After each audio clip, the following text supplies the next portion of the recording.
Selamat datang di Hikayat Aceh. Pagi hari ini kita berada di makam Tengku Syek di Pantai Kulu di daerah Indrapuri. Hikayat Perang Sabi merupakan sebuah hikayat ataupun sebuah nafas perang yang dahsyat, dan bahkan seluruh masyarakat Aceh mengenal hikayat Perang Sabi sebagai suatu inspirasi ataupun motivasi pada saat perang melawan penjajahan Belanda. Penulis Belanda Zengraf menyatakan bahwa banyak pemuda yang memantapkan langkahnya ke medan perang. Siapakah penulis hikayat Perang Sabi? Inilah orangnya, Tengku Syek di Pantai Kulu. Untuk lebih jelasnya, marilah kita simak wawancara dengan Tengku Munawar Liza Zainal.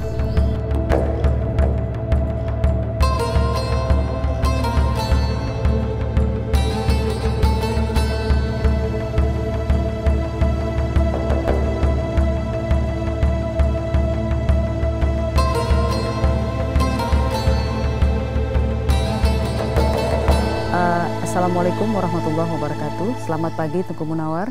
Waalaikumsalam warahmatullahi wabarakatuh. Nama saya Munawar Liza Zainal. Saya berasal dari PD, kemudian sekarang bermukim di Banda Aceh. Dan alhamdulillah saya juga turut terlibat dalam perjuangan di Aceh. Dan kemudian sekarang tinggal di Aceh dan menjadi salah seorang yang banyak menggali sejarah-sejarah Aceh dan mempelajari sejarah-sejarah Aceh untuk kebaikan masyarakat Aceh ke depan. Pagi ini kami berada di makam Tengku Syek di Pantai Kulu.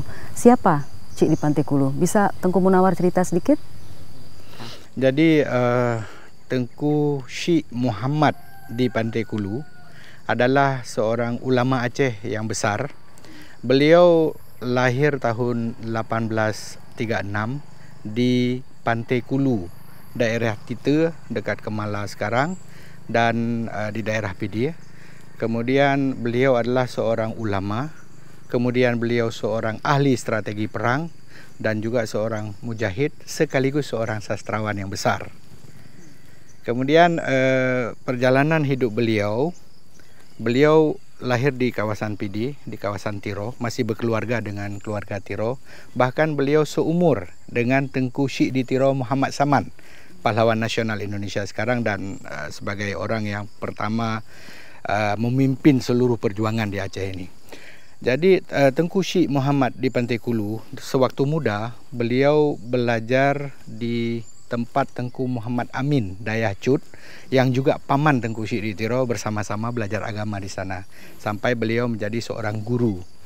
Kemudian sesudah itu Tengku Syek Muhammad di Pantai Kulu ini melanjutkan pendidikannya sampai ke negeri Mekah.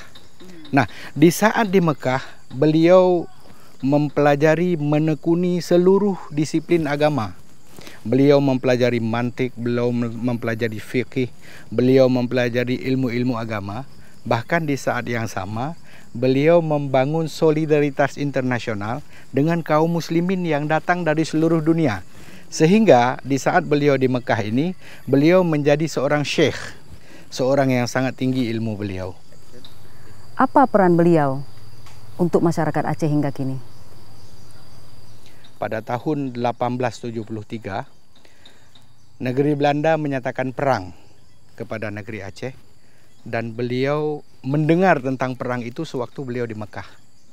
Beliau kemudian mengumpulkan seluruh bekal yang beliau punya. Kemudian beliau juga menggunakan seluruh kekuatan jaringan yang beliau miliki. Beliau kemudian pulang ke Aceh pada tahun 1881 untuk turut berjuang bersama para ulama yang ada di Aceh. Jadi beliau pulang dari Mekah menuju Aceh itu dengan kasat, dengan niat bahwa beliau itu akan berperang membantu para ulama di Aceh, yang juga saat itu yang memimpin perjuangan Aceh melawan Belanda adalah sahabat beliau, Tengku Syek di Tiro Muhammad Saman.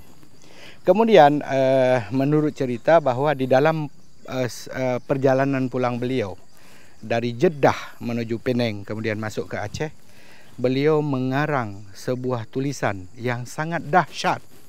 Tulisan itu disebut dengan Hikayat Perang Sabi. Jadi Hikayat Perang Sabi ini adalah sebuah karya sastra yang sangat monumental, yang bisa membangkitkan semangat perjuangan seluruh rakyat Aceh untuk melawan penjajah Belanda. Mungkin banyak kita lihat pujangga-pujangga, sastrawan-sastrawan lain yang ada di seluruh dunia mengarang buku dan segala macam, tetapi tidak mempunyai pengaruh yang sangat luar biasa seperti pengaruh yang dimiliki oleh hikayat Perang Sabi ini. Karena di dalam hikayat Perang Sabi ini ada cerita-cerita bagaimana seorang yang muslim dia itu mempertahankan agamanya dan berperang untuk membela negaranya. Kemudian beliau juga seorang ahli strategi perang. Di saat itu banyak ulama di Aceh dan sebelum-sebelumnya, masa-masa sebelumnya, mengarang kitab, mengarang buku memakai bahasa Melayu. Jadi bahasa itu bisa dipelajari, bisa dibawa ke Malaysia, ke mana-mana orang untuk mempelajari ilmu-ilmu tersebut. Tetapi hikayat Perang Sabi ini ditulis dengan bahasa Aceh. Kenapa ditulis dengan bahasa Aceh? Karena Belanda waktu mereka agresi ke Aceh, hanya tahu bahwa di Aceh ini yang ada cuman bahasa Melayu dan bahasa-bahasa yang lain. Jadi mereka menganggap bahwa orang Aceh ini, ulama-ulama Aceh menyampaikan pesan dengan bahasa Melayu. Sehingga persiapan Belanda waktu datang ke Aceh itu bahasa Melayu. Nah, Tengku Syekh Muhammad Pantai Kulu ini, beliau menulis tulisan hikayat Perang Sabi dalam bahasa Aceh sehingga Belanda tidak paham tulisan itu. Tetapi tulisan itu dibaca oleh rakyat dan menggerakkan rasa jiwa untuk bertempur dan berperang. Kemudian hikayat Perang Sabi ini juga membuat Belanda itu frustasi. Jadi mereka melihat perlawanan yang masif, yang luar biasa dari rakyat Aceh yang digerakkan oleh hikayat Perang Sabi tadi itu, mereka menjadi frustasi. Ini ada apa orang Aceh? Sehingga ada istilah Aceh Murden, atau mungkin di Aceh sering didengar dengan Aceh Pungo, bahwa orang Aceh ini seperti sudah gila mereka dalam berperang. Jadi ini disebabkan oleh hikayat Perang Sabi ini. Nazamnya yang ada di dalam hikayat Perang Sabi itu berisi pendidikan, berisi ilmu agama, bahkan berisi ilmu-ilmu akidah, sehingga membangkitkan semangat orang dan Belanda merasa bahwa ini sebagai ancaman. Nah, di saat itu marsose yang selamat dari perang itu membawa seluruh harta benda Aceh, buku-buku Aceh, kitab-kitab Aceh itu ke negeri Belanda. Kemudian yang nggak bisa dibawa dibakar semuanya. Jadi Belanda itu ingin menghilangkan garis antara nenek moyang kita, endatu kita dengan generasi sekarang. Dengan Tengku Syekh Pantai Kulu, dengan Tengku Syekh di Tiro, ini sangat penting untuk dikaitkan kembali. Karena mereka itu pernah meletakkan dasar-dasar untuk bagaimana kita memajukan sebuah bangsa, bagaimana kita memajukan sebuah umat. Jadi Aceh ini tidak akan maju kalau Aceh itu melepaskan diri dari sejarah. Kalau Aceh tidak mempelajari ruh jiwa besar pimpinan-pimpinan Aceh dan ulama-ulama Aceh dulu. Makanya Tengku Syekh Pantai Kulu ini beliau hidup dalam kesunyian, dalam arti masyarakat Aceh tidak banyak yang tahu biografi beliau. Masyarakat Aceh banyak yang tidak tahu pemikiran-pemikiran beliau. Masyarakat Aceh tidak memelihara kuburan dan komplek kuburan beliau. Ini komplek kuburan beliau. Seorang ulama besar, seorang sastrawan besar, seorang yang membangkitkan perlawanan Aceh melawan Belanda. Dan bersama beliau ini terkubur makam syuhada. Ini syuhada semua, syuhada yang meninggal dalam perang di waktu pertempuran Kuta Nek Galung. Jadi beliau syahid, kemudian meninggalkan sesuatu yang besar, kita anak cucunya tidak bisa untuk mewarisinya.